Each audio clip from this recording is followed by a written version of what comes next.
যশোরের নলেন গুড়ের সুনাম সারা দেশে। সেখানে এটি বাণিজ্যিকভাবে তৈরি করছেন মামুন নামের এক যুবক। তিনি এই গুড়ের তৈরি আইসক্রিম ও রসগোল্লা সহ বিভিন্ন পণ্য রপ্তানি করতে চান। খেজুর গাছ থেকে প্রথমবার যে রস পাওয়া যায় তাকে বলা হয় জিরেন রস, আর সেই রস থেকে যে গুড় তৈরি হয় তা নলেন গুড় নামে পরিচিত। নলেন গুড়ের স্বাদ ও ঘ্রাণ খুবই চমৎকার। যশোর সদর উপজেলার ফতেপুর গ্রামের যুবক টি.এম. মামুন কায়সার 2019 সালে 10 বিঘা জমিতে 700 গাছ দিয়ে শুরু করেন খেজুর বাগান। এখন তিনি বাণিজ্যিকভাবে নলেন গুড় উৎপাদন করছেন। সামনের আরেকটা বাগান আছে, ওখানে আছে 200।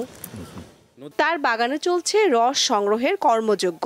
এই রস থেকে বাগানেই তৈরি হচ্ছে নলেন গুড়। আধুনিক পদ্ধতিতে করা হচ্ছে মানসম্মত প্যাকেজিং। আমি ঢাকা যাত্রাবাড়ি থেকে এই যশোরে এই খেজুর বাগান দেখতে আসছি। যে এরকম একটা বাগান তো আমি ইচ্ছা করলে নিজেও করতে পারি, অল্প কিছু পরিশোধ দিয়ে শুরু করতে পারি, 100-200 গাছ দিয়ে। তো সেই হিসাবে আমি এখন একটু পরামর্শ করতে আসছি মামুন ভাইয়ের কাছে। বাদুড় সহ সব ধরনের পাখি থেকে রসের হাড়ি রক্ষায় এগুলো নেট দিয়ে ঢেকে রাখা হয়। মামুন জানান, নলেন গুড়ের আইসক্রিম, দই, সন্দেশ, রসগোল্লা, মোয়া সহ নানা রকম পণ্য তৈরি করার পরিকল্পনা আছে তার। আমার মতে এটা অপার সম্ভাবনার একটা ফসল, কিন্তু বাংলাদেশে সরকার বা কৃষি মন্ত্রণালয় এটাকে চাষ হিসাবে এখনও ওইভাবে দেখে না।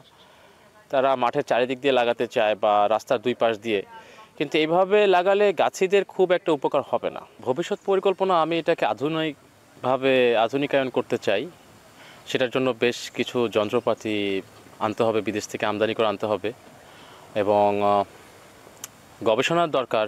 চলতি মৌসুমে যশোরে 3,12,000 খেজুর গাছ থেকে অন্তত 3,200 মেট্রিক টন গুড় উৎপাদনের লক্ষ্যমাত্রা নির্ধারণ করেছে কৃষি বিভাগ, যার বাজার মূল্য 100 কোটি টাকার বেশি।